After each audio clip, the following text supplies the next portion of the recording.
Cuéntenme, ¿vieron el material que les envié? Porque pues la temática es muy larga y eso pues definitivamente en estos espacios no se van a poder abordar. Me tomé el trabajo de pedirle a algunas amigas mías expertas en cada uno de los enfoques, porque cada uno de nosotros tiene un enfoque en particular eh, que es fuerte, ¿sí? Y en ese sentido, pues era mejor que alguien que sepa mucho más de los enfoques pudiera explicarles a ustedes cada uno de ellos. Las clases tienen todos los elementos, digamos, para que ustedes pudieran avanzar y bueno, yo espero que lo hayan podido hacer. Cuéntenme cómo les fue con los videos mientras hago acá la presentación y ustedes me indican si esto ya lo hemos visto o no, porque con tanto tiempo ustedes han visto esta presentación sobre lo que es la evaluación, que es un tema que nos atañe a nosotros en la psicología clínica y lo que ustedes están haciendo. Yo les voy a socializar los elementos generales de la evaluación para que ustedes también puedan aterrizarlo desde los elementos específicos de cada una de las orientaciones. Cuéntenme cómo les fue con los videos. ¿Están viendo esta presentación? Sí, profe, esa la estamos viendo. Ok. Antes de iniciar, cuéntenme cómo les fue con los videos de las profesoras que les compartí. Les compartí los 5 modelos. Eso no están dentro del programa. El programa solamente acoge psicoanálisis, conductismo y humanismo, pero les envié videos de psicoanálisis, conductismo, cognitivismo, humanismo y sistémico, que son prácticamente los 5 modelos de intervención clínica que se hace en la psicología, ¿sí? Y de allí se permean pues otras orientaciones en ese sentido. Les decía que pues la obligación es ver psicoanálisis, conductismo y humanismo, ¿sí? Para que se pudieran ubicar. Cuéntenme cómo les fue, con qué se encontraron, qué despejaron, qué aportes tienen. Profe, por ejemplo, hay unas palabras técnicas que las había escuchado mencionar, pero no sabía cómo en sí qué resolvían. Creo que es chévere escuchar a personas pues como tan capacitadas en el tema y como despejar tantas inquietudes y dudas que de pronto se puedan presentar. Ujú. Ok, bien, ¿quién más?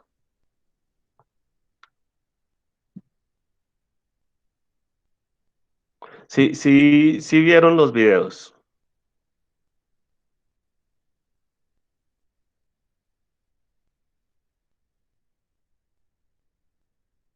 chicos. ¿Sí vieron los videos o no?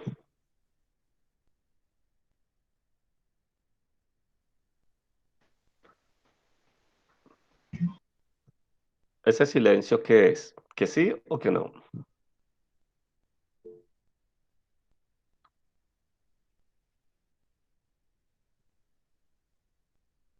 Bueno, supongo que no. Eh, bueno, es tarea de ustedes poderlos ver porque me tomé el trabajo de solicitar a mis amigas que me pudieran compartir sus aulas y precisamente ellas en otras universidades también ven exactamente lo que ustedes están viendo acá, ¿sí? ¿Cuál es la intervención clínica desde cada uno de los paradigmas? Y allí las clases tienen la suficiente información para que ustedes puedan armarse de elementos que les ayude a los trabajos que ustedes tienen. Yo hoy me voy a basar en esta y en la otra clase que vamos a tener en qué es la evaluación, cuáles son los puntos centrales de la evaluación, ¿sí? Y una estructura del proceso psicodiagnóstico en psicología clínica, pero digamos que esto puede ser general para todos, para el psicoanálisis, para el conductismo, para humanismo, para cognitivismo, para sistémico, pero lo que cambia es la lectura, ¿sí? Las palabras que podamos nosotros utilizar y los tecnicismos que podamos nosotros utilizar en el proceso, ¿sí? Entonces, bueno, voy a hablar las generalidades y espero que ustedes pues accedan al material que les envié. Me tomé bastante tiempo para podérselos enviar. ¿Qué es entonces la evaluación? En el tema de lo clínico y a qué aspectos tenemos nosotros que prestarle mayor atención, ¿sí? Cuando hablamos de evaluación, lo primero que tenemos que saber y conocer es que existen muchos esquemas para realizar evaluaciones en psiquiatría y en psicología, ¿sí? Y esos esquemas dependen prácticamente del marco teórico de base de cada uno de nosotros. Entonces, ¿desde dónde yo quiero fundamentar mi ejercicio como profesional en la psicología? Si me quiero fundamentar desde el psicoanálisis, si me quiero fundamentar desde el conductismo, si me quiero fundamentar desde el cognitivismo, desde la teoría de los sistemas, desde la teoría humanista y existencial, ¿cierto? Cuando yo me paro en alguno de esos enfoques, digamos, fundamento mi ejercicio como profesional de la psicología clínica y hago una lectura de el fenómeno humano desde esa perspectiva. Sin embargo, hay que comprender que cada una de las perspectivas de la psicología se ha desarrollado y ha centrado su interés en aspectos específicos de los fenómenos humanos, ¿sí? Y que cada una de ellas tiene su reconocimiento primero porque hay validación científica que soporta el trabajo que hace tanto el humanismo, que hace el psicoanálisis, que hace el conductismo, que hace el sistémico, y hay mucha investigación, unas desde la investigación experimental y otras desde la investigación fenomenológica, que dan cuenta de la importancia de cada uno de los enfoques que nos lidera en la psicología, ¿sí? Y que hay una cosa, y es que cada vez hemos venido comprendiendo la importancia de poder hacer una mirada integradora del ser humano. A qué me refiero con integradora del ser humano? Me refiero a que cada vez tomamos conciencia de que es importante las lecturas que puedan hacer otros colegas desde otros enfoques teóricos, porque ellos van a poder analizar y comprender los fenómenos desde un punto de vista totalmente distinto al que muy seguramente a mí mismo me interesa, ¿sí? Y tenemos hoy en día una comprensión de ser humano desde la dimensión biológica, desde la dimensión psicológica, desde la dimensión espiritual del ser humano, ¿sí? Por tanto, dependiendo del marco teórico de base de donde nosotros partimos, se enfatiza, digamos, en el conocimiento de ciertos aspectos de la vida y se utilizan diferentes, digamos, técnicas de acuerdo pues, a nuestros enfoques teóricos, ¿cierto? Cada uno de los enfoques ha desarrollado técnicas que le van a permitir acercarse a la comprensión del fenómeno, ¿sí? Eh, y también existen varios, digamos, varios tipos y objetivos de evaluación.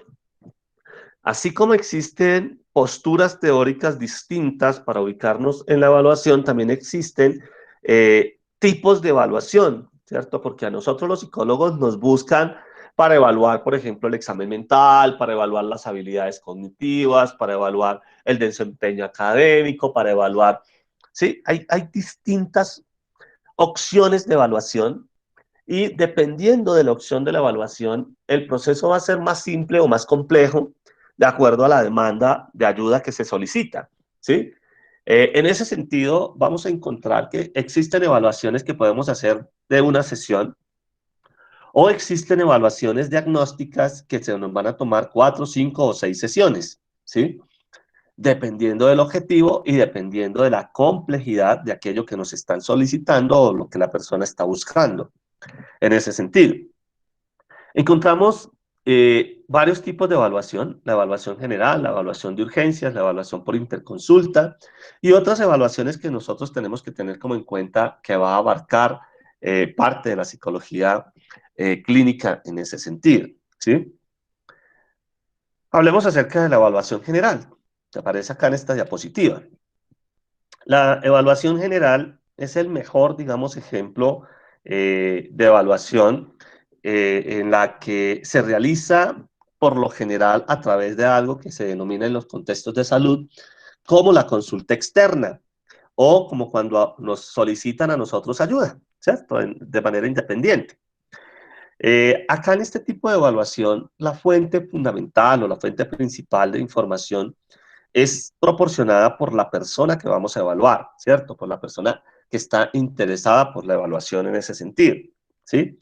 No obstante, digamos que en algunas ocasiones será preciso contar con los datos aportados por otras personas, como son los familiares o las personas más cercanas, gente allegada también. También podemos echar mano de la historia o de las historias clínicas e informes de pruebas, por ejemplo, psicológicas que la persona pueda tener con anterioridad, ¿sí? Y eso implica que una evaluación general toma, digamos, puede llegar a tomar un poco más, por ejemplo, de una hora o muchas sesiones, dependiendo, como les decía anteriormente, el objetivo de la evaluación y la complejidad del caso, pero tenemos diversas fuentes de donde podemos nosotros tomar la información, ¿sí? Acá también, digamos, hay unos objetivos que se quieren cumplir dentro de la evaluación general.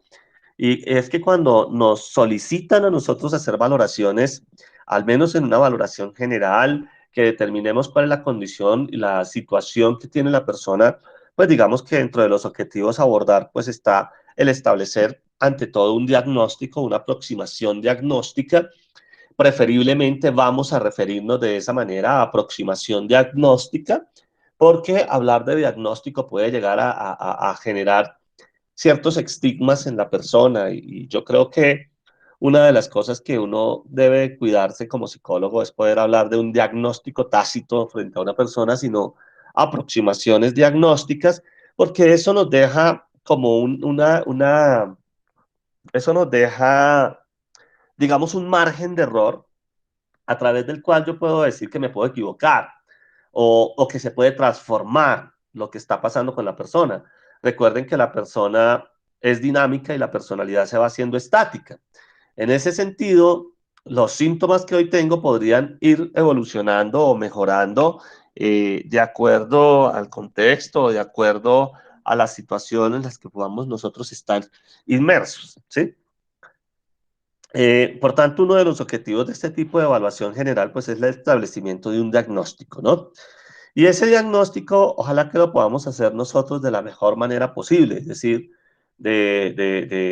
con la rigurosidad y con el conocimiento que requiere hacer un proceso diagnóstico.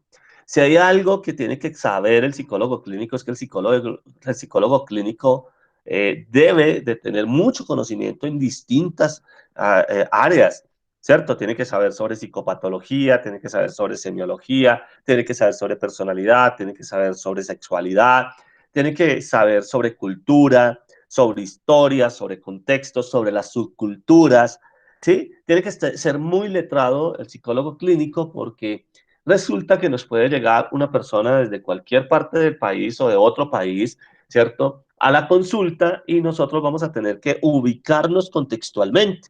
Y eso implica hoy, por ejemplo, en Colombia, no solamente tenemos multiculturalidad, ¿sí? Sino que también tenemos subculturas. Y las subculturas también tendríamos nosotros que tener ciertos acercamientos allí de conocimiento por si nos llega a llegar un rapero, un skinhead, un metalero, ¿sí? Las diferentes subculturas que podemos encontrar en una misma sociedad y cómo ellos se posicionan o cómo se manifiestan es también parte del conocimiento que debería de tener un psicólogo clínico en una cultura y en un contexto cultural específico como el nuestro, ¿sí? En ese sentido. Otro objetivo que cubre la evaluación general, pues es recolectar información con el fin de tener pues una visión panorámica amplia del caso, una visión global del caso, ¿sí? No podemos partir única y exclusivamente de los síntomas que están siendo manifiestos o objetivos objetivamente, es decir, que podemos observar, que podemos medir, sino que tenemos que dar una visión panorámica amplia del conocimiento del contexto, de la cultura, de dónde proviene, cuál es su procedencia, cuál es su sistema de creencias, porque con eso pues nos ubicamos realmente frente a lo que está pasando con la persona y lo que muy posiblemente la ruta que podemos nosotros tomar con ellos, ¿sí? Y otro objetivo que tiene la evaluación general, pues evidentemente es el planteamiento de un plan de tratamiento, un plan inicial de tratamiento, o determinar qué tipo de intervención requiere la persona de manera inmediata, ¿sí? Ahora, para poder determinar un plan de tratamiento, lo primero que tengo que hacer previamente es poder haber hecho una buena valoración, una buena evaluación. Si yo no hago una buena evaluación, el plan de tratamiento que voy a proponer, pues va a estar, muy seguramente va a no permitir abordar las dificultades reales que tenga la persona y por el contrario, podríamos llegar a generar cierta iatrogenia clínica en ese consultante y agravar la situación, ¿cierto? O enfermar más a nuestro consultante, que eso es la iatrogenia clínica, ¿no? Una mala intervención que termina enfermando a nuestro consultante más que poderlo ayudar o que poderlo orientar frente a la situación que puede estar él viviendo, ¿sí? Por tanto, un plan inicial de tratamiento corresponde a un buen acercamiento diagnóstico. Si yo no soy juicioso como clínico y si yo no doy, si yo no determino realmente qué está pasando o tomo decisiones muy a priori, muy rápidas, pues evidentemente, muy posiblemente ese plan de intervención va a ser muy pobre, ¿sí? Tenemos el tema de la evaluación de urgencias, ¿sí? Que ustedes ven acá en la diapositiva. Una evaluación de urgencia es aquella donde las personas pues acuden o son llevadas, digamos, a los servicios de urgencias o a la solicitud de una atención rápida de psicología o de psiquiatría o de cualquier otra índole, ¿cierto? Debido, en este caso, a nivel mental, pues debido a la presencia de fenómenos mentales que pueden llegar a ser incómodos o intolerables para la persona o que está presentando algún tipo de comportamiento auto o heterogresivo en él, o que está presentando amenazas de ocasionar daño a sí mismo o a otros, o que está presentando, por ejemplo, un comportamiento desorganizado como la ansiedad o como el temor intenso, ¿sí? Y en este caso, el objetivo de o los objetivos, más bien, de la evaluación de urgencia son varios, ¿sí? Uno es que también busca establecer un diagnóstico del trastorno mental que puede estar ocasionando los síntomas que están siendo manifiestos y pues evidentemente que requieren una evaluación adicional de parte de otros profesionales o especialistas, pero que debo yo de tomar una decisión inmediata porque los síntomas están exacerbados en ese momento. Y como los síntomas están exacerbados, también busca tomar decisiones inmediatas, ¿sí? Es decir, una evaluación de urgencias nos tiene que llevar a pensar en una hospitalización de manera inmediata o de atender el fenómeno de manera inmediata con la red que tenga disponible o tomar ciertas decisiones o si una persona necesita, por ejemplo, en mi caso con pacientes adictos, una desintoxicación inmediata y llevar a la unidad de desintoxicación o si puede pasar primero a deshabituación o qué tipo de intervención yo tengo que hacer con eso que está siendo manifiesto, ¿sí? Las evaluaciones de urgencia tienen eso, que hay que tomar decisiones y que las decisiones prácticamente son inmediatas frente a lo que está pasando y allí el psicólogo tiene que hacerse corresponsable de ese tipo de decisiones, ¿sí?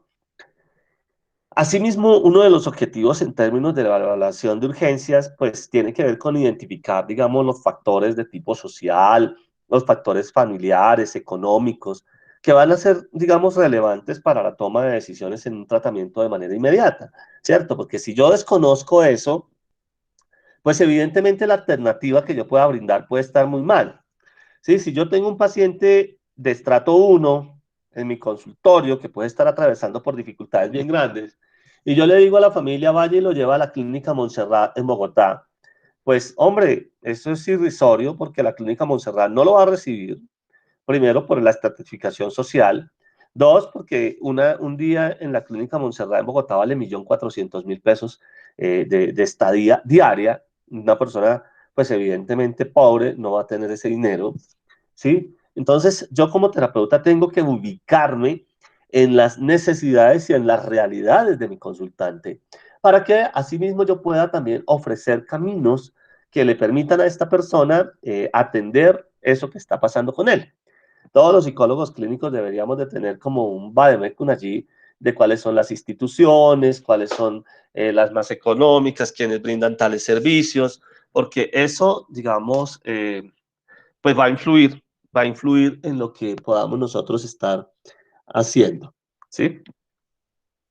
Bueno, también, digamos, en la evaluación de urgencias, pues se determina la capacidad, digamos, del paciente para poder colaborar con el tratamiento, cuál es su disposición, cuál es su motivación, si la tiene, si no la tiene, tenemos que evaluarlo, y si no hay motivación, qué tipo de intervención vamos a hacer, ¿sí? Tomar las precauciones que se deben tomar en caso de algún tipo de riesgo en términos de auto o heteroagresión, y la necesidad también de una hospitalización casi que involuntaria por parte de nuestro consultante, pero que es necesaria. ¿Sí? Si yo soy un psicólogo particular, pero yo veo que mi paciente está en riesgo, por ejemplo, suicida, pues yo tengo que manifestarle que voy a hacer el llamado de la ambulancia para que lo puedan recoger. Y si mi consultante no está de acuerdo, yo lo tengo que hacer firmar, ¿sí? Porque prevalece el hecho de que yo como terapeuta haga algo que busque proteger la vida de mi consultante, ¿sí? Ya que se escape, se vaya, que no admita la intervención, es otra cosa. Pero en ese sentido, yo como terapeuta tendría que cuidarme en salud y tendría que cubrir o dejar eh, alguna prueba del ejercicio que hice, ¿sí? Entonces, generalmente uno les hace firmar un papel, una guía que diga que el consultante no quiso admitir la ayuda que se le estaba ofreciendo o el llamado de la ambulancia para ser hospitalizado, ¿sí? Para que evitar que podamos nosotros evitar que este paciente salga y se haga daño o haga daño a alguien, porque si sale del consultorio, se suicida, y resulta que yo tenía conocimiento de eso, pues a mí me pueden abrir una investigación y realmente me podría ir a la cárcel en ese sentido. ¿Vale? Profe, una pregunta. Sí. ¿Y si el paciente no quiere firmar o él se niega, ahí uno qué haría? Uno puede dejar también cierta comprobación de ese tipo de actividades, ¿cierto?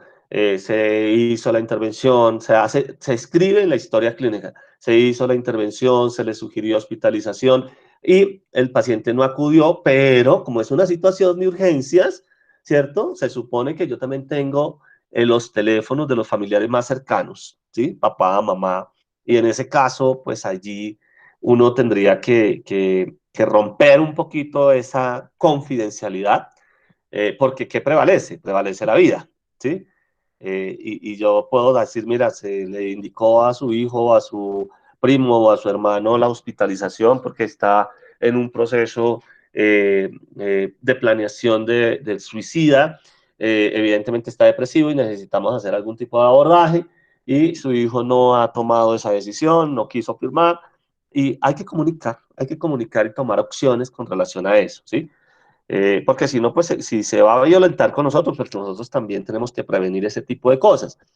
Pero sí tenemos que tomar alguna acción y eso tiene que quedar allí firmadito, escrito en la historia clínica, por si llega a pasar algo, ¿cierto? Y necesitamos comprobar, decir, mire, nosotros hicimos la intervención, se llamó a la familia, se comunicó a la familia vía telefónica, anota el día, la hora, la fecha, ¿cierto? En la que se hizo, por si de pronto pasa algo y me quieren abrir algún tipo de investigación. Cuando me abran el tipo de investigación, van a poder corroborar que el día, la hora, tal hora, escribí, que tal día llamé, que pedí una ambulancia, que la persona, hay que hacer el procedimiento, ¿sí? Hay que hacer el procedimiento. Llamé a la ambulancia, la solicité, después llamé y la cancelé porque el paciente se fue, pero queda el registro de lo que hicimos, ¿vale? Siempre tenemos que prevalecer en ese tipo de, eh, a, eh, cubrirnos en salud en ese tipo de situaciones críticas, especialmente en las evaluaciones de urgencias, ¿sí? Eso también implica, muchas de las evaluaciones de urgencias, implica también hacer evaluaciones de interconsulta, ¿sí?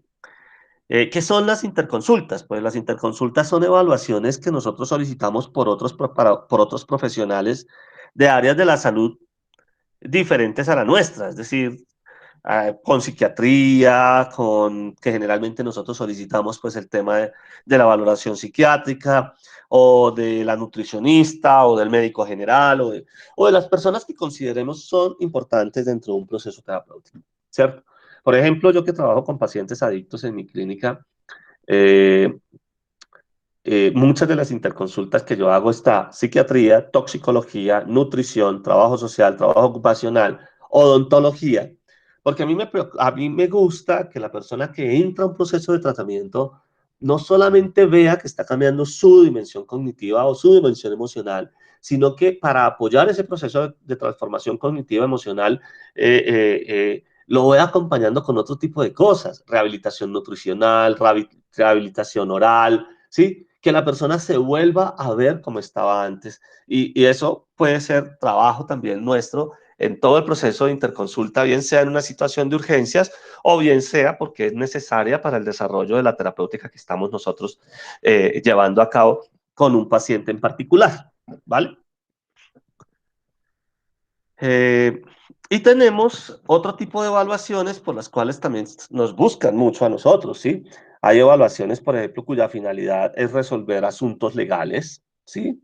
Hay evaluaciones que la finalidad es resolver asuntos administrativos o laborales, ¿sí? U otros escenarios, ¿cierto?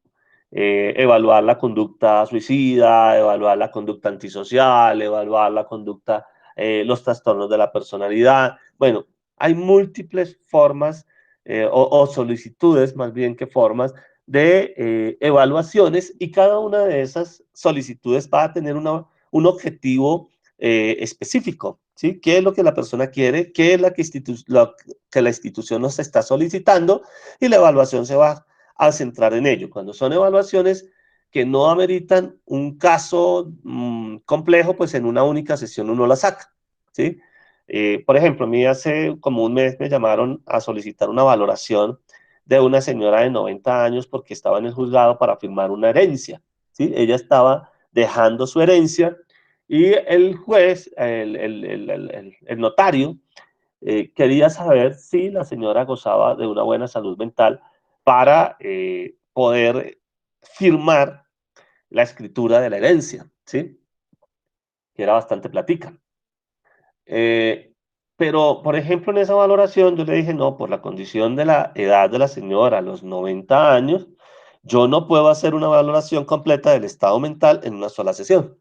Necesito hacerla entre 2 o 3 sesiones. Yo me demoré 3 sesiones con la señora haciendo evaluación y emitiendo un juicio diagnóstico para la notaría, con mi firma, además porque esos diagnósticos van con nuestra firma, es decir, es nuestro nombre el que está allí puesto, en nuestra tarjeta profesional, ¿sí? Y por tanto, cuando yo pongo mi tarjeta profesional allí, pongo mi nombre allí, y estoy emitiendo un concepto donde digo que la señora de 90 años goza de buena salud mental, ¿sí? Y de pronto no, pues también me pueden hacer a mí un seguimiento, o de pronto sí. Entonces, ser muy riguroso frente a ese tipo de solicitudes, y hacer un proceso realmente riguroso que deje evidencia de lo que estamos haciendo. ¿Y cuál es la evidencia? Por supuesto, yo apliqué el Minimental, apliqué otro tipo de pruebas, y esas son mis evidencias en caso de que me lleguen a pedir de dónde salió ese diagnóstico, cómo lo hice. Ahí está todo el procedimiento que se llevó a cabo con la señora para poder determinar que gozaba de una buena salud mental a sus 90 años y que estaba capacitada para firmar una herencia de millones, ¿sí? Eso, Profe, qué pena. cosas que uno tiene que saber. ¿Eso fue una prueba solicitada en la notaría o fue una orden de un juez? No, fue una orden solicitada de la notaría. Y la gente, la familia me buscó a mí para hacerle la valoración a la señora y emitir un concepto. Y el concepto iba sellado al notario, ¿sí? La familia no sabía, iba sellado al notario, y el notario era el que abría y podía verificar si la evaluación clínica que yo había hecho, qué concepto daba, ¿sí? ¿Válido? Gracias, profe. Uh-huh. Pero también podría venir de un juez, también podría venir de muchos otros sectores, ¿no? La solicitud de las evaluaciones. Y allí nosotros tendremos que mirar a ver cómo la logramos desarrollar, ¿vale? Bien. Hay otro tipo, bueno, esas son como tipos de evaluaciones a las que nos podemos ver nosotros sometidos en ese sentido, ¿sí? Ahora, todos los procesos de evaluación van a requerir de un elemento fundamental. Y elemento fundamental para lograr hacer una buena evaluación tiene que ver con la actitud del entrevistador, de nosotros, ¿sí? El entrevistador, en este caso cada uno de nosotros, no puede asumir una actitud despreocupada, una actitud distante, una actitud de una persona que ve al otro como un objeto y no como un objeto de valoración para mirar y determinar cuál es, si tiene o no tiene un malestar, sino una relación, ¿sí?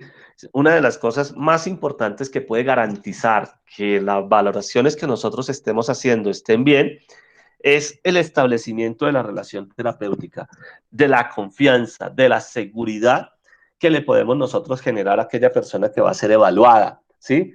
Que tenga la percepción también en nosotros, no solamente la percepción, sino que también sea así, que esta persona que lo va a evaluar realmente le va a ayudar y realmente lo va a poder hacer porque es profesional, porque sabe lo que está haciendo, etcétera, etcétera. ¿Válido?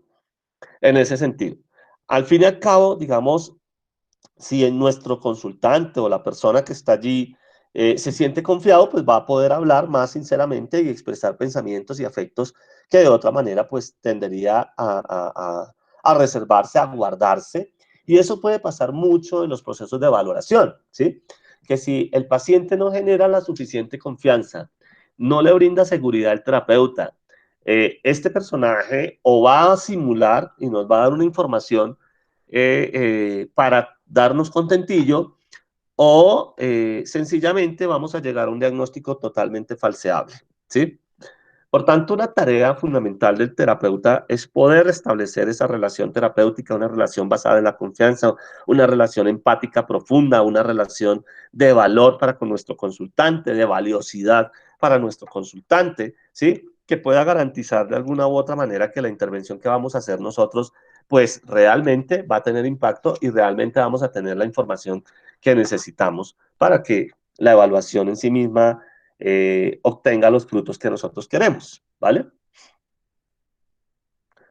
Eh, También encontramos acá eh, qué pena, en estos aspectos encontramos todo aquello que hace referencia a los relatos en primera y tercera persona, ¿sí? Que es otro elemento que tenemos que tener en cuenta en la valoración que nosotros vayamos a hacer. Si revisamos un poco el tema de la literatura, una historia se puede narrar desde diferentes perspectivas, ¿verdad? En el relato, en el relato, en primera persona, el narrador, ojo, siempre es el protagonista. El que narra es el protagonista. Y como el que narra es el protagonista, ese protagonista da a conocer sus pensamientos, sus sentimientos, sus fantasías, ¿sí? Nos va a brindar su versión sobre los hechos que él mismo está presenciando, que él mismo está experienciando, y también va a poder opinar acerca de las intenciones y de los estados psicológicos de otras personas. Es decir, el relato en primera persona siempre va a tener un lugar preponderante en cada uno de los procesos de evaluación clínica, ¿sí? En una evaluación, por ejemplo, del psiquismo, el recuento biográfico en primera persona, pues es la fuente de información más importante, ya que nos permite, pues, conocer la forma en que alguien percibe sus estados psicológicos, ¿cierto? Igual cómo esta persona da sentido a sus vivencias y cómo procura también entender el mundo. Si yo me ubico en eso, pues me estoy ubicando fenomenológicamente en mi consultante y no estoy única y exclusivamente mirando qué síntomas están exacerbados, ¿sí? Porque eso lo puede decir cualquier persona. A un psicólogo le interesa ir más allá, tener mayor nivel de profundidad frente a lo que estamos nosotros haciendo. Es decir, nos interesa el qué de la situación, el qué del fenómeno, o suelo yo llamarlo la cosa en sí, ¿cierto? Por eso el relato en primera persona, digamos, es muy importante Tanto así que al escribir uno el informe respectivo en la historia clínica, pues es muy recomendable agregar pasajes en los que se transcriba con palabras textuales lo que la persona nos ha dicho, ¿cierto? Comillas, esto es lo que dijo la persona, para evitar cierta tentación que tenemos los psicólogos de partir de interpretar las cosas, ¿sí? A veces pareciera que los psicólogos viven obsesivos con el tema de interpretar y resulta que la interpretación en sí misma, ¿quién nos dice que la interpretación que yo haga es la mejor interpretación? ¿Sí? Que no sea una interpretación, ay, qué pena, que no sea una interpretación, por ejemplo, sesgada, que nos diga que la interpretación de X situación no esté alterada por nuestra propia historia de vida. En fin, todos esos elementos son importantes de tener en cuenta. Y cuando aparecen los relatos en tercera persona, pues también van a ser muy importantes de tener en cuenta, pero esta información de los relatos en tercera persona, por supuesto, yo creo que hay que darle una miradita, pero con una mirada muy escéptica, ¿sí? En literatura, el relato en tercera persona, pues, es donde hay un observador externo que describe, digamos, las acciones, los pensamientos, las palabras de las otras personas e interpreta sus experiencias psicológicas, ¿sí?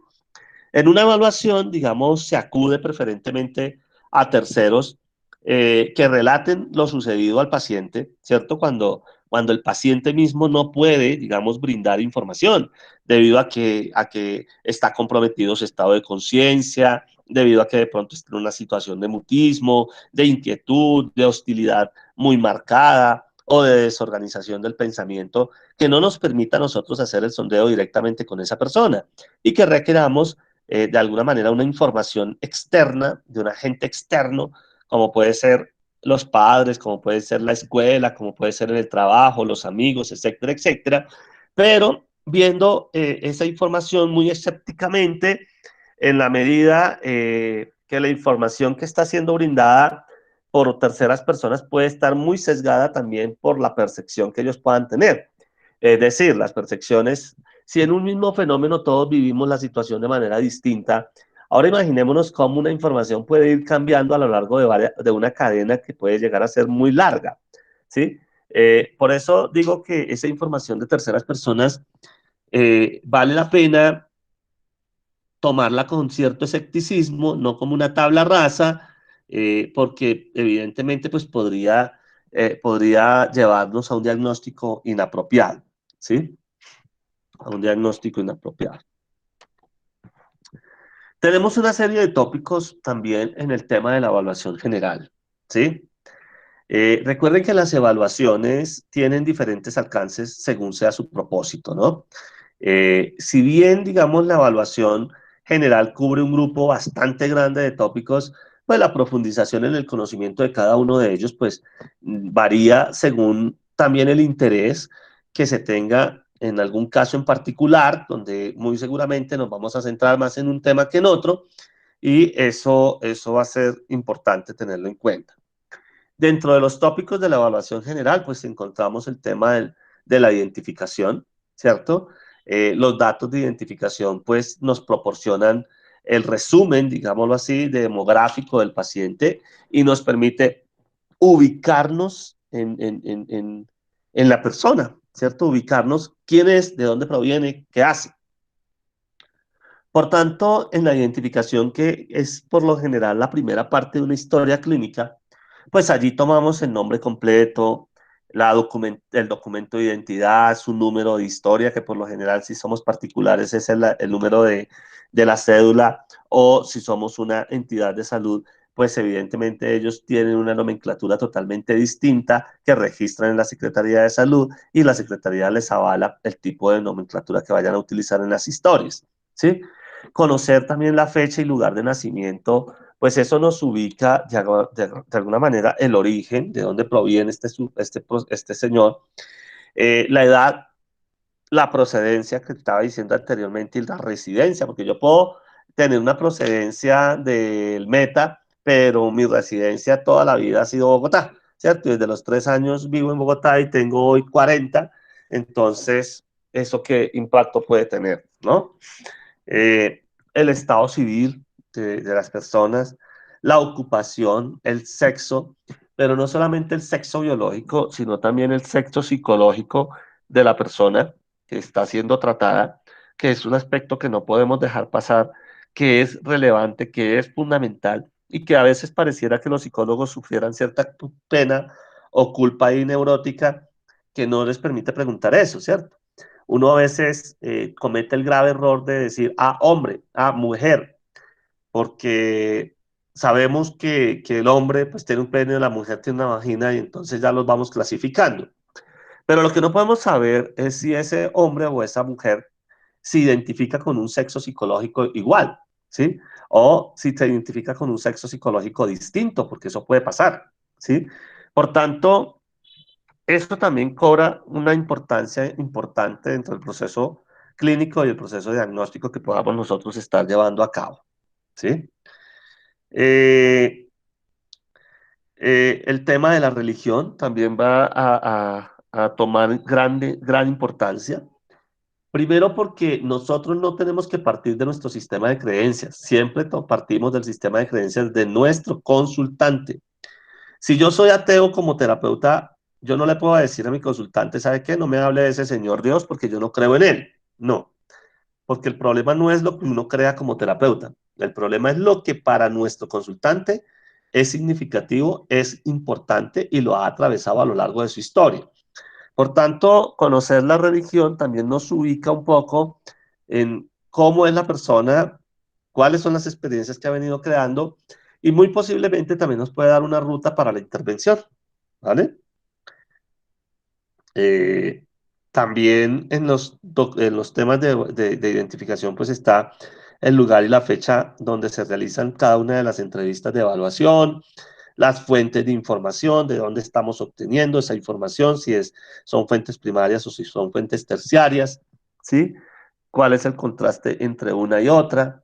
Todos esos elementos pues son importantes cuando estamos hablando de la identificación como uno de los tópicos de la evaluación general, ¿sí? Espera, descanso. Uy. El segundo tópico que encontramos allí es el de motivo de consulta, ¿no?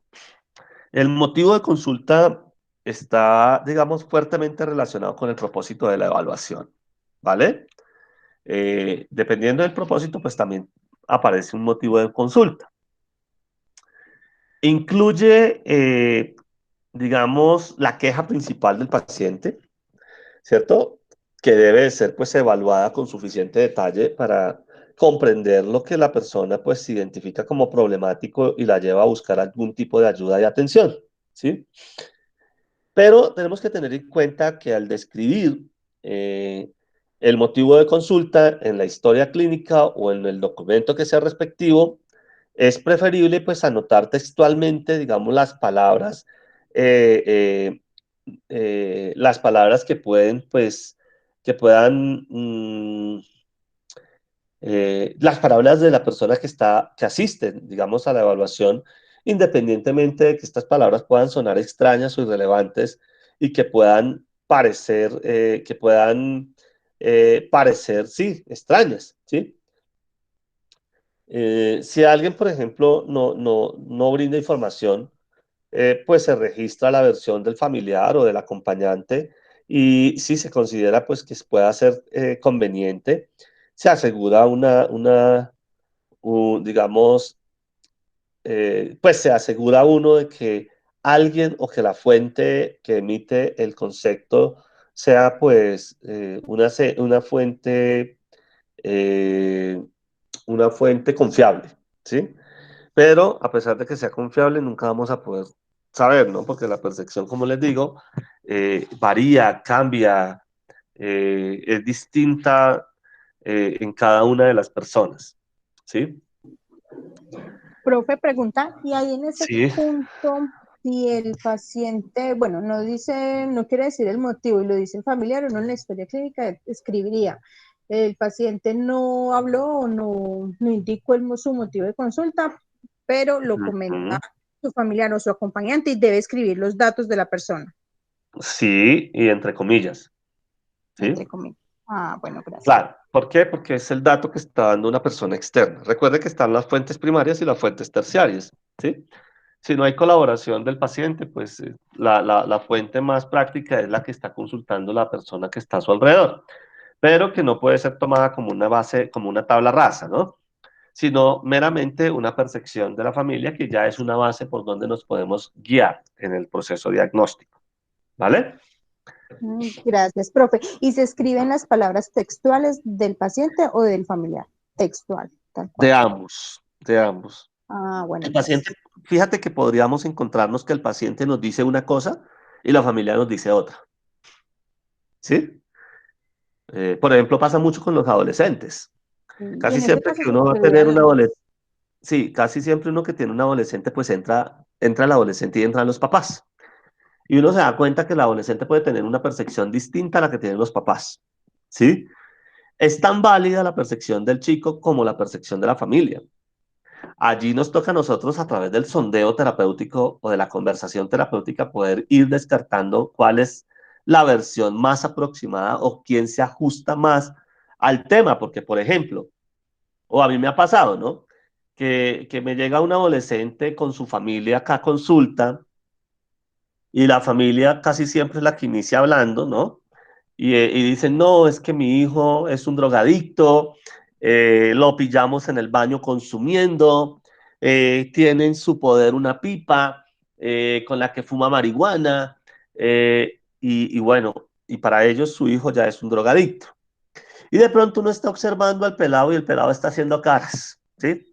Y de pronto cuando uno le da la palabra al pelado, el pelado puede decir, Dios mío, puede decir un chico, ¿cierto? Pero si tan solo he probado eso en algunas ocasiones, ¿cierto? Yo no soy un drogadicto. Mamá es la que piensa o papá es lo que piensa que porque me pillaron consumiendo marihuana yo soy un drogadicto. ¿Sí? Fíjense que puede tener distintas versiones y son tan válidas las dos que tenemos que tratar de ubicar y aterrizar el motivo de consulta lo más claramente posible.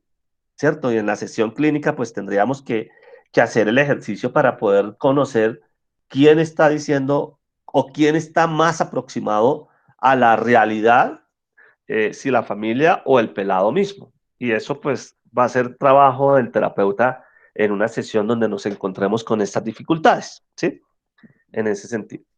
Y en ese caso, profe, es posible entrevistarlos por separado o igual hay que hacerlo con los padres, porque si no nota Eh, que el adolescente no quiere hablar o solo hace caras, pero ahí puede uno tomar la decisión de separarlos en un momento.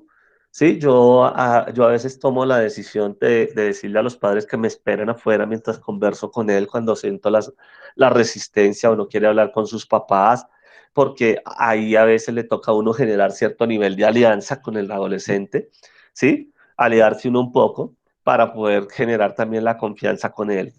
¿Sí? Como estrategia. Pero resulta que también el motivo de consulta uno lo puede ir decantando a través del siguiente tópico que aparece allí, que es la enfermedad actual, ¿cierto?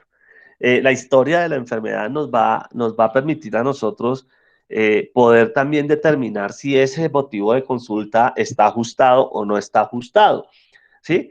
Porque es que un motivo de consulta una persona puede llegar a tener una percepción maximizada de la situación o minimizada de la situación, o puede llegar a tener una muy buena concepción de lo que le está pasando, ¿sí? Y es trabajo de uno como terapeuta poder descubrirlo y ubicarlo en el momento, en el lugar que es, ¿cierto? En el fenómeno que más puede estarse presentando, ¿sí? En ese sentido, digamos, la historia de la enfermedad actual debe también de ser muy exhaustiva, organizarse de preferencia en orden muy cronológico, ser redactada de la manera más clara posible, ¿cierto? Ya que buena parte del diagnóstico pues se va a basar en este tipo de información.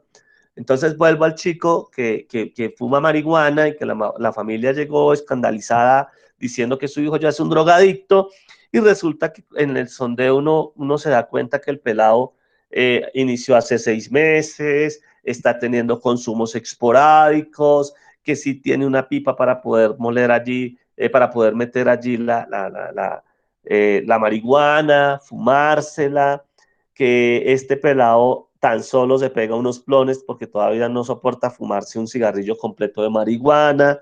Entonces ya uno se va ubicando y no va diciendo, espérese en un momento. ¿Sí? Acá no hay un problema de adicción, no hay un drogadicto todavía.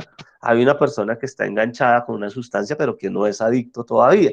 ¿Sí? Y uno puede, como a partir de la historia de la enfermedad, pues determinar también el juicio del motivo de consulta en un momento determinado y en la misma sesión poder aterrizar el fenómeno, porque evidentemente si el fenómeno no es tan grave, pues uno también tiene que hacérselo claridad a la familia e incluso a utilizar la psicoeducación para que a través de la psicoeducación podamos brindarle la ayuda que necesita la familia y disminuir la ansiedad que pueda estar pasando en este caso, pues les estoy contando, ¿sí? Digamos que ahí tenemos un papel prioritario nosotros. Cuando estamos haciendo la historia de la enfermedad actual, pues los términos utilizados deben de ser precisos y en la medida de lo posible muy técnicos también, ¿no? No se admite en una historia clínica uso coloquial de palabras, ¿sí? Son técnicos, son palabras desde lo psicológico y no una historia clínica llena de palabras coloquiales, porque eso pues no tiene presentación en una historia clínica de un profesional, ¿vale? Eh, También tenemos acá la descripción de los signos y de los síntomas. Los signos y los síntomas pues deben ser, digamos, descritos también de manera muy pormenorizada, ¿cierto? Y suficientemente clara a la hora de describir cuál es la sintomatología que está siendo presente, ¿sí? Para tal efecto, digamos, se utilizan las especificaciones pues semiológicas de cada uno de ellos, ¿sí? Acompañadas también de las respectivas intensidades, duración, frecuencia de los síntomas que pueda estar presentando una persona en un momento determinado. Y eso debe estar muy bien descrito por el terapeuta, ¿cierto? Y no dejar como nada en el aire. Y eso pues depende de la capacidad y la habilidad que cada uno de nosotros pueda tener en ese sentido, ¿no? Eh, Eso en cuanto a la descripción de la sintomatología. El inicio de la sintomatología es una cosa que también es muy importante. La sintomatología, recuerden ustedes que puede aparecer de manera súbita, ¿sí? eh, en cuestión de minutos, en cuestión de minutos puede aparecer una sintomatología e instaurarse en el transcurso, digamos, de horas, de días, o demorar meses, o demorar años, hasta hacerse evidente eh, en la persona, ¿sí? Mm, ejemplo de ello puede ser, por ejemplo, inmediatamente después de que una persona tenga una experiencia traumática donde se puso en riesgo su vida, pues esta persona comenzó a presentar, digamos, un episodio de ansiedad que se puede volver persistente, ¿cierto? Y eh, eso puede ser, digamos, mm, parte de ese inicio de la sintomatología y nosotros vamos a tener que a través del conversatorio terapéutico poder conocer, ¿cierto? ¿Cuándo apareció? ¿Cómo apareció? ¿En qué momento apareció? ¿Cuáles son los factores que están asociados a ese síntoma?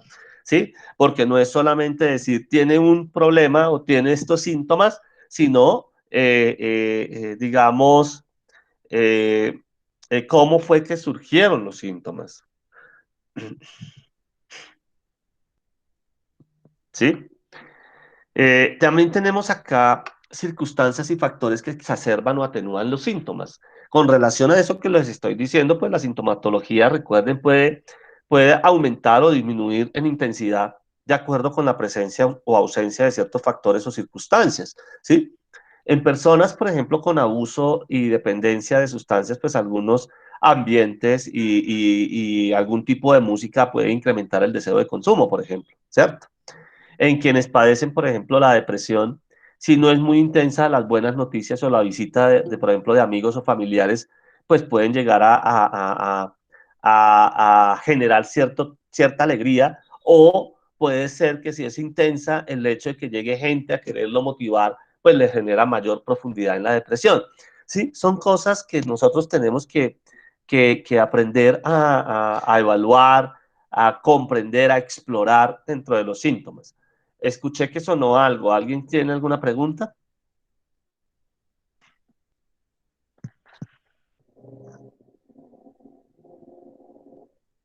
¿Alguien tiene alguna pregunta? Hasta el momento. Profe, pues no fui yo quien hizo sonar algo, pero aprovecho para preguntar o como tratar de resolver algo. Uno siempre escucha pues a muchas personas que han asistido a una cita con un psicólogo que dicen, no, yo fui donde ese señor o fui donde esa señora y lo único que hizo fue preguntarme toda mi vida y hasta que se murió mi abuelita. Algo así, comenta. Pero usted siempre nos ha mencionado en las dos tutorías que hemos tenido la importancia como de generar ese feeling con el paciente. Entonces la pregunta ¿es camisa de fuerza que uno en la primera cita se la lleve todo el tiempo en desarrollar todas estas preguntas o estos tópicos que hacen parte de la evaluación general? O uno, si ve que de pronto la persona es un poco resistente o reacia al, a la atención psicológica o al estar allí donde el psicólogo, pueden más bien utilizar el tiempo para tratar de emplear estrategias que permitan lograr ese feeling con el paciente. Ajá. Mira que estás haciendo una pregunta muy buena, porque resulta que la evaluación clínica no puede volverse un interrogatorio, ¿sí? Porque si yo cojo todo esto y empiezo a preguntar o a seguir el esquema de una historia clínica, definitivamente pues no estoy teniendo una conversación terapéutica y de querer conocer qué está pasando con esa persona, sino que estaría en un interrogatorio, y un interrogatorio no nos da mucha información. ¿Sí? Entonces, un proceso diagnóstico debe ir a la velocidad adecuada, ¿cierto? Debe de contemplar también la importancia y lo más relativo para lo más importante para él eh, en ese momento. Es decir, ¿qué es lo que más le está angustiando? Y muy seguramente el conversatorio terapéutico va a explorar eso, mientras que nos vamos dando tiempo para conocer otros elementos de la valoración, ¿sí? Uno no tiene ni que llenar la historia clínica en la primera sesión, ni tener un diagnóstico en la primera sesión, ¿sí? Uno tiene alguna idea o uno tiene, digamos, una aproximación, pero no necesitamos tener eso. Y yo siempre digo, hay que avanzar suavemente, que es un principio rogeriano en lo clínico muy importante. Y si es un caso complejo, pues evidentemente yo puedo tener 4, 5, 6 sesiones para llegar a un diagnóstico, ¿sí? No se tiene que llegar a un diagnóstico de manera inmediata. A veces podemos caer en eso porque la gente nos presiona, porque la familia quiere saber un diagnóstico ya, y uno a veces se pone a emitir juicios que ni siquiera hay. Sí, por ejemplo, en este momento yo estoy valorando una niña de 9 años, eh, una niña de 9 años, ¿cierto? Que empecé a valorar y la familia, bueno, ¿y qué tiene? Le digo, no, espérate, estoy en proceso de valoración, no puedo emitir ningún juicio diagnóstico aún, necesito varias sesiones, con ella me voy a dedicarme por lo menos 6 sesiones para valorar, y cuando tenga ya una concepción y una comprensión más clara, pues evidentemente le puedo emitir un juicio diagnóstico, ¿sí? Porque las familias a veces se ponen muy ansiosas de querer saber y de querer ser diagnosticadas. Y nosotros, a veces, por el afán de quedar bien con la gente, emitimos juicios diagnósticos, ¿cierto? Para que digan cómo sabe el terapeuta. Eso tiene que tener mucho cuidado, ¿vale? No tenemos que resolver todas estas preguntas en una sesión, ¿sí? Vamos suavemente y de acuerdo a la dinámica también de nuestros consultantes. en términos Listo, generales. profe, gracias. Vale. La evolución de la sintomatología, ¿sí? La sintomatología puede pues, permanecer, digamos, invariable a lo largo del tiempo o modificarse de maneras muy diversas, ¿cierto? Si son niños, los síntomas en un niño pueden variar de un día a otro, de una semana a otra. En los adultos pueden ser mucho más estables esas sintomatologías que podamos presentar, ¿sí? En ese sentido. Entonces, esa evolución de maneras, digamos, diversas que se pueden presentar, pues tenemos que tenerlas en cuenta. En trastornos, por ejemplo, como el delirium, ¿sí? Como el delirium, es frecuente encontrar, por ejemplo, variaciones caracterizadas por periodos bien definidos de lucidez, otros con periodos de confusión, desorientación, etcétera, ¿sí? Puede ser muy variable y eso lo tenemos que también nosotros tener en cuenta, ¿no? Cómo evoluciona la sintomatología para poder determinar la presencia o no de un cuadro. Tenemos el tema de las limitaciones producidas por la sintomatología, ¿sí? Donde se evalúa en qué medida, por ejemplo, el trabajo, en qué medida el desempeño académico, las relaciones familiares, la interacción social, las relaciones de tipo sentimental, el cuidado que la persona tenga de sí mismo, pues se pueden llegar a ver afectadas por la sintomatología que está presente, ¿sí? Como puede pasar, por ejemplo, en algunas personas con depresión leve, donde hay muy poco compromiso en las áreas que acabo de nombrar. Mientras que si hay una depresión fuerte, pues uno va a darse cuenta que esta persona bañarse o vestirse pueden convertirse en un problema grave para ellos, ¿cierto? Porque no hay ni siquiera motivación para hacer eso. Entonces, vamos a tener que estar mirando esas distintas aristas que aparecen en la presencia sintomatológica de las dificultades que pueden tener las personas, ¿sí? Todos estos tópicos y toda esta rigurosidad que nosotros podemos tener para generar la conversación terapéutica, pues nos lleva a una cosa que es el planteamiento de los tratamientos, ¿sí? El tipo de tratamiento, así como, digamos, los resultados obtenidos van a ser importantes, ¿sí? Eh, ¿Por qué? El tratamiento surge de un buen proceso evaluativo. Si yo no hago un buen proceso evaluativo, si no soy riguroso, el tratamiento que voy a plantear puede ser no efectivo, ¿sí? No efectivo y por el contrario, generar mayor iatrogenia clínica. ¿Saben? Recuerdan el concepto de iatrogenia clínica, ¿verdad? ¿Sí? Sí, profe. Ah, bueno, listo. Listo. Es algo así como un diagnóstico erróneo por una mala valoración por parte de un Más, profesional en la salud. más que un diagnóstico erróneo, es la enfermedad, digámoslo así, que nosotros le podemos generar a la gente por malos diagnósticos, ¿sí? Por malas intervenciones. Los efectos negativos que puede tener una mala evaluación y un mal diagnóstico que nosotros podamos hacer y que aumenta la sintomatología de nuestros consultantes, ¿sí? Esa es la iatrogenia clínica. Podemos enfermar más a nuestros consultantes por no ser claros, por no ser rigurosos, por no tener, digamos, eh, un buen conocimiento en el área clínica y evidentemente pues implica que dañemos a nuestro consultante, ¿sí? Eh, bueno, ¿qué más les cuento con Profe, relación a esto? Dime.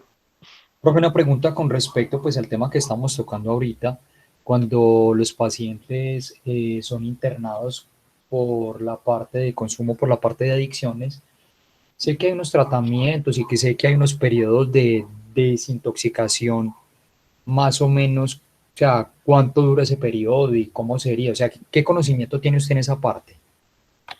Bueno, tengo algún conocimiento en eso. Llevo 22 años trabajando en el tema de las adicciones. ¿sí? Y soy director clínico de un centro de tratamiento de adicciones. Eh, Poquito, profe. la pregunta, ¿cómo es? ¿Me la puedes volver a hacer?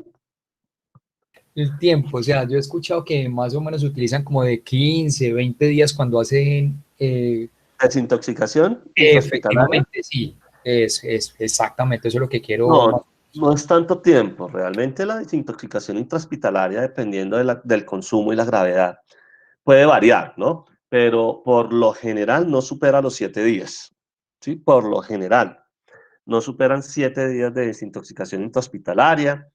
Eh, a veces las instituciones pueden alargar el tema de la desintoxicación, pero es más un negocio, ¿sí? Es más un negocio en ese sentido, pero realmente puede durar 7, máximo 10, 12 días, máximo, ¿sí? Perfecto, profe, claro que sí.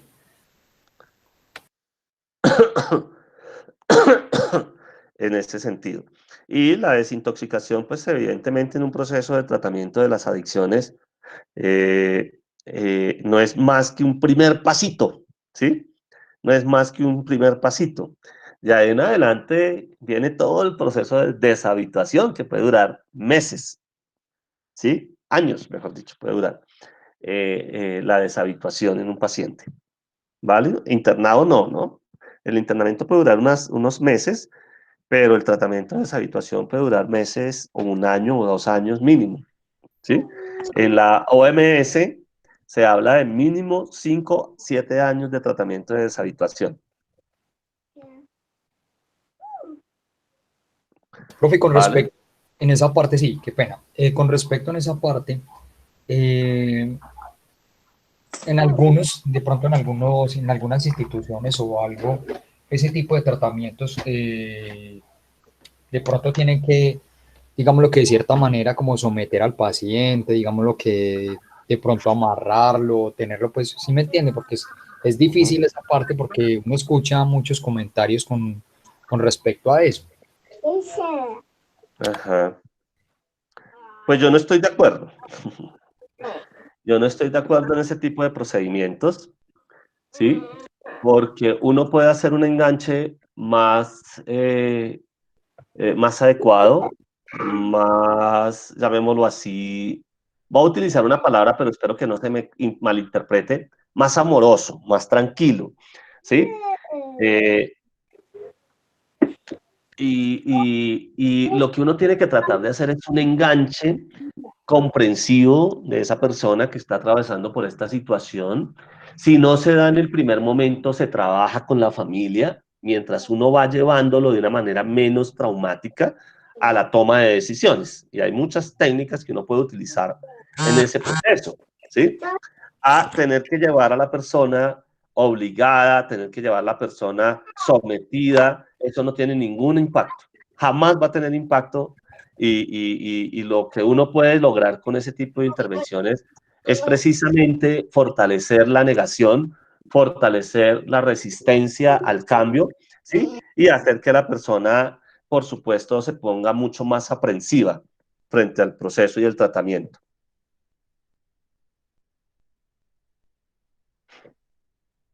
¿sí? Sí, profe, entiendo. Ok. Entonces, hay mejores intervenciones, ¿sí? Hay mejores intervenciones que la agresividad para poder llevar a una persona a un centro de tratamiento, ¿vale?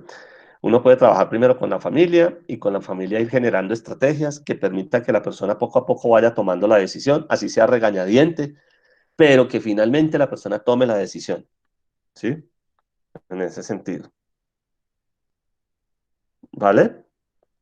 Bueno, encontramos acá el tema también, manera como la persona afronta la sintomatología, ¿no? Eso también es muy importante, ¿sí? Nos es útil a nosotros evaluar las estrategias, pues, utilizadas para hacer frente a los síntomas por parte de nuestros pacientes, ¿cierto?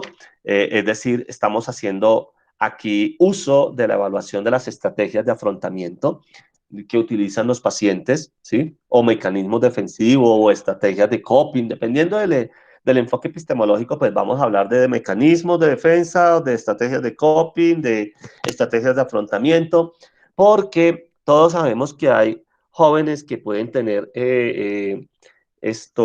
ciertas estrategias de afrontamiento pues adecuadas, eh, eh, estrategias de afrontamiento adecuadas para el trabajo, para asumir las situaciones por las cuales ellos están pasando, ¿sí? Y hay otros que de pronto hacen uso de estrategias inadecuadas, ¿sí? Los que hacen uso de estrategias inadecuadas, pues evidentemente son los que nosotros necesitamos evaluar, considerar, porque esas estrategias inadecuadas pueden llevarnos a que tenemos que tomar decisiones de inmediato, incluso de hospitalización. Por ejemplo, si una persona consume drogas o si una persona se autolesiona como estrategias básicas de afrontamiento, pues eso va a hacer que evidentemente tengamos que tomar una decisión pronto. ¿Vale? Evaluar también otro tipo de aspectos se convierte en elementos importantes. Permítame acá, dentro de los tópicos están los antecedentes personales, que también necesitamos nosotros ir corroborando, ir trabajando con las personas. Con las que nosotros vamos a trabajar. En estos antecedentes personales, pues está todo el tema de los antecedentes psiquiátricos de nuestros consultantes. Y esos antecedentes, pues evidentemente psiquiátricos, o es la historia previa, digamos, psiquiátrica que tienen nuestros consultantes en ese sentido, ¿sí? Eh, y ante los antecedentes psiquiátricos, pues incluyen, digamos, incluyen el recuento cronológico, ¿sí? De la totalidad de los episodios previos de trastorno mental, por ejemplo.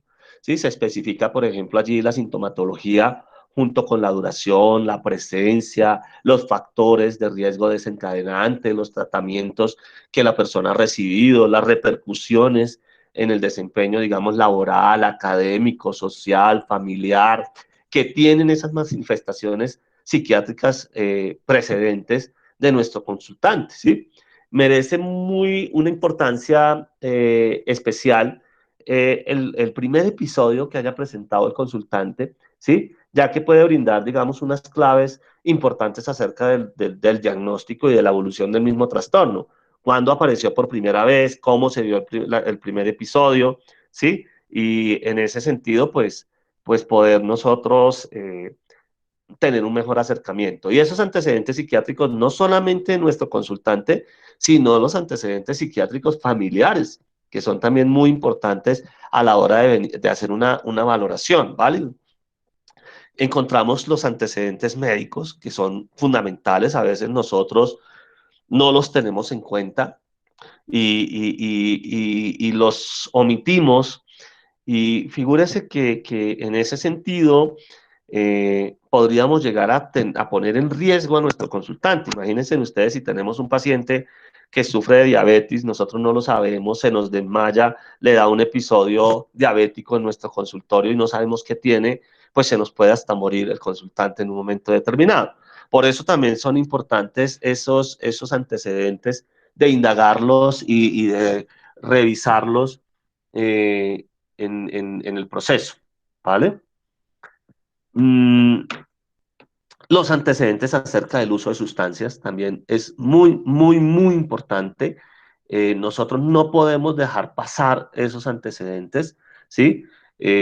Porque el uso actual o pasado de las sustancias psicoactivas, como puede ser el alcohol, la nicotina, la marihuana, la cocaína, los opiáceos, los agentes hipnóticos o sedantes, los agentes estimulantes, los solventes, los alucinógenos, todos esos elementos, pues la información se vuelve relevante porque, digamos, también necesitamos allí conocer la cantidad, la frecuencia del uso, la vía de uso que tiene, la vía de administración, el patrón de uso, que puede ser episódico, puede ser continuado, social, solidario, bueno, de tantas maneras y evaluar el impacto que esto ha tenido, ¿sí? Si ha tenido problemas legales, no ha tenido problemas legales, laborales, económicos, interpersonales, por el hecho de consumir sustancias psicoactivas y el impacto que tenga en el comportamiento. Son antecedentes que nosotros tenemos que indagar en un proceso evaluativo.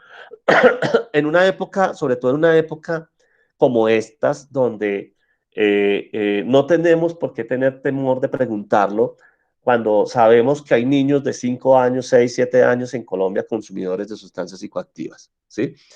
Independientemente del estrato socioeconómico en el que puedan ellos estar, ¿sí? La historia personal, que también viene a ser, bueno, los antecedentes familiares, que pena me iba a adelantar en la diapositiva. Los antecedentes familiares, pues también de interés, pues son aquellos los que están relacionados especialmente con enfermedades que conoce o se sospecha han habido en la familia y que pueden ser pautas transgeneracionales de la enfermedad. Incluso, por ejemplo, la adicción. Uno puede ver familias adictas por generaciones, ¿sí? Y eso tiene un impacto en el paciente que estamos nosotros tratando y lo tenemos que conocer, o la historia de la enfermedad médica o la historia de la enfermedad psiquiátrica que pueda estar presente. Igualmente, la historia personal, ¿cierto? Que es un recuento, digamos, panorámico del pasado de una persona a través de cada una de las etapas de su vida. Para algunas orientaciones psicológicas eso va a ser muy importante. Para otras no va a tener una importancia tan elevada ese tipo de historia personal. Por ejemplo, en mi enfoque epistemológico, para mí, digamos, para mí no es de tanta importancia si tengo un adulto conocer cómo le fue en su infancia, ¿cierto? Sino cómo está ahora. Ahora puede ser que haya cargado durante toda la vida una situación históricamente que se produjo en la infancia, pero que no es pasado. No es pasado en la medida que está siendo presente, ¿cierto? Para mí, pasado es algo donde uno pasó la página. Mientras el pasado esté presente, nunca ha sido pasado, sino que está ahora. Y eso es a donde yo me centro la atención, yo como Byron Ávila y terapeuta. Hay otros que sí tienen que revisar toda la historia del paciente, la historia de la primera infancia, desde el nacimiento, la gestación hasta los 3 años, la infancia tardía, la pubertad, la adolescencia, la edad adulta, y empiezan a ver todos los aspectos relacionados en cada una de estas etapas y puede que no estén ni siquiera asociados al síntoma presente, pero lo indagan, ¿sí? Yo no, yo la verdad indago lo que está presente, lo que está activo, lo que es vivencial, puede ser lo que nunca ha sido pasado en ese sentido, ¿sí? Eh, el examen físico, que también es una parte importante de la evaluación, eh, que tenemos que conocer, ¿cierto? Y que eso sí se lo solicitamos al médico, cómo está la persona y eso nos da los antecedentes médicos también. Y una parte importante que tiene que ver, pues, evidentemente con lo que es el examen mental. El examen mental, pues, es la descripción del estado psíquico actual de alguien, ¿sí? Se basa, es fundamentalmente en los datos obtenidos mediante la observación, digamos, de la conducta no verbal y el análisis del contenido verbal, de lo expresado por nuestro paciente, ¿sí? Y tiene un propósito importante, es obtener evidencia acerca de la presencia de signos y síntomas de algún trastorno mental. Por eso, en la evaluación mental, abordamos el tema de la descripción general, evaluamos el estado de conciencia, la orientación que tiene nuestro consultante, la atención y la concentración, el afecto, ¿sí? Evaluamos el tema del pensamiento, del lenguaje, la sensopercepción, la memoria, la inteligencia y otras funciones, digamos, cognitivas, introspección, juicio de la realidad. Todos estos elementos son aspectos que evaluamos evaluamos en la evaluación mental y que nos van a facilitar el tema del diagnóstico, ¿sí? Eso, digamos, cubre todos estos elementos y van a ser fundamentales a la hora de hacer algún tipo de intervención o de evaluación en términos generales, ¿sí? Pero también nos va a permitir a conocer cuál es el proceso que se puede llevar de la psicoterapia o del proceso evaluativo. El proceso son momentos, ¿no? Que ya después iremos a ver ya en nuestro último encuentro. Y se nos acabó el tiempo. Bueno, ¿cómo vamos hasta acá? Eh, con toda esta información que les acabo de dar, que lamentablemente pues nos toca así como muy rapidito, pero que tiene el propósito también de despejar las dudas que ustedes puedan estar presentando.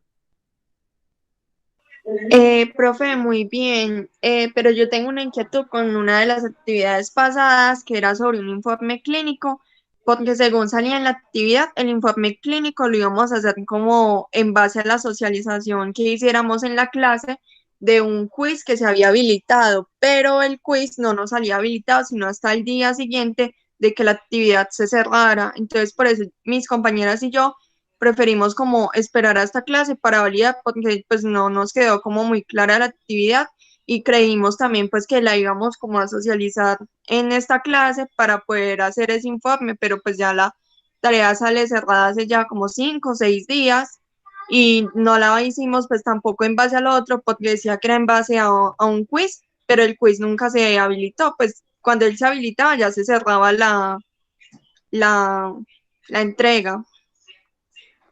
¿Esa actividad cuál es? ¿De qué unidad? Ya la voy a buscar, profe, y le digo. Es el enfoque psicodinámico, profe. Ajá. Es la actividad ¿Y, 8. y cómo no estaba habilitado el quiz? El quiz se habilitó, Claro, estaba habilitado, que yo no, sepa. el quiz se habilitó, pero fue, espere, recuerdo, profe, se Espera, habilitó miro. a las 9:10 de la mañana y se cerró en la noche, pero eso fue, Profe, es de la unidad 7, El quiz se habilitó el 16 de noviembre, el día siguiente a el la día actividad. siguiente. Sí. A la actividad, sí. Espérate, yo miro acá. 16. El 16. El 16 se habilitó el quiz. No te estoy escuchando, estás Sí. entrecortada. 6305. Porque eso, digamos, la unidad 7 que dice fecha de noviembre y el quiz el 16 de noviembre, ¿sí? Se habilitó. Es decir, la actividad número 8 de la unidad 7 se habilitó para entrega el 15 de noviembre y el quiz lo tenían el 16 de noviembre, ¿sí? Sí, profe, y el quiz era una herramienta para terminar el trabajo. Ujú. Ujú. Sí, profe, ese. Pero, profe, yo lo que tenía entendido era que, no sé, pues no sé, me pareció que le había dicho como a Steven que habían varios compañeros que tenían dudas sobre ese caso clínico, entonces que lo iban como a postergar, bueno, no sé si es que estoy errada, pero como que lo iba a postergar para otra fecha, porque habían varios compañeros, pues entre esos me incluyo, Claro. que tenían Fíjate que dudas. por eso yo les hice el envío de todos los videos para que ustedes pudieran hacer uso de ellos y para que ellos les dieran también los elementos para contestar tanto el quiz, elaborar el trabajo, ¿sí? Y que ustedes pudieran trabajar sobre eso, porque con estos espacios tan cortos, como ustedes se dan cuenta, es muy difícil abordar todas estas temáticas. De hecho, en la universidad la orientación que me dicen, no, usted está solamente para resolver dudas y nada más. Pero bueno, uno dice, bueno, resolver dudas, pero resulta que es que estos son temas a veces complejos que no salen solamente de resolver una duda, ¿cierto? Sino de conocer el proceso. Profe, porque, discúlpame, Ujú. porque llevábamos más de un mes sin ver clase, entonces la verdad estábamos súper perdidos en el tema, que un quiz, que después un trabajo y como que decíamos, pero bueno, y entonces como, a partir de qué lo vamos a hacer si solamente hemos visto una clase con el profesor. Entonces creo que la mayoría de mis compañeros y yo teníamos muchas dudas para realizar el trabajo. profe, otra cosa, con respecto, o sea, a los videos, todo, o sea, todo el material que usted nos envió está muy completo. En lo personal se lo digo, o sea, Ujú. llegó el 15, ¿sí me entiende? Y él llegó para la misma fecha de la entrega. Yo en lo personal me he Ujú. visto dos apenas, porque siempre están largos, están interesantes, están muy buenos los Ajá. aportes. Pero yo, en lo personal, soy lo más sincero del mundo y me he visto dos nomás. Y son Sí, profe, yo también, porque vino como casi 3 horas y también lo poco que he tenido tiempo también he ido viendo porque son muy interesantes y para ponerle mucha atención, pero para realizar así como los trabajos, la verdad, pues no. Ok. Y entonces, ¿cuál es la solicitud? Permítame, prendo la luz. Permítame un segundo.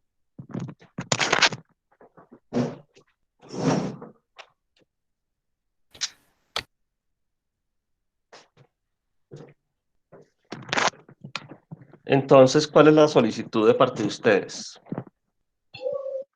Profe, pues es que lo que teníamos entendido es que podíamos obviar la fecha de presentación de ese trabajo porque usted nos iba a ampliar el plazo, teniendo en cuenta que en esta tutoría íbamos a resolver dudas al respecto de ese trabajo y del siguiente.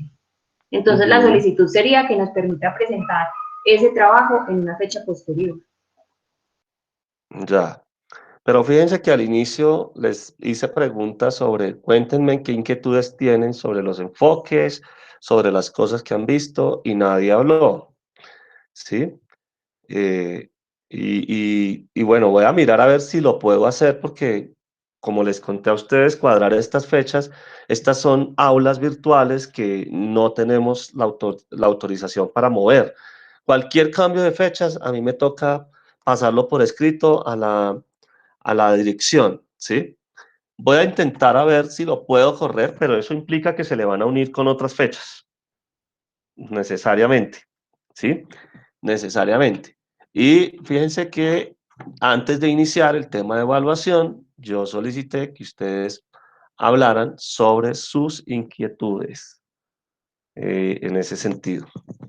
Entonces, es la unidad 7, actividad 8.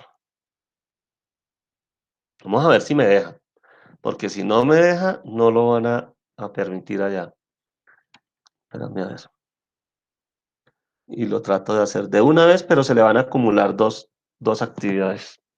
Es que estos tiempos son muy corticos, porque está la actividad 10, está la actividad, todas estas actividades están Profe, supremamente pegaditas. la verdad es que nosotros sabemos que es una materia bastante compleja. No es fácil, Sí, sé que es una materia que nos aporta mucho, pero la sí, universidad, yo se lo digo de corazón, nos dejó abandonados porque yo sé que usted con la voluntad del mundo, lógicamente llegó a darnos clase, pero Milenis andaba ocupada atendiendo de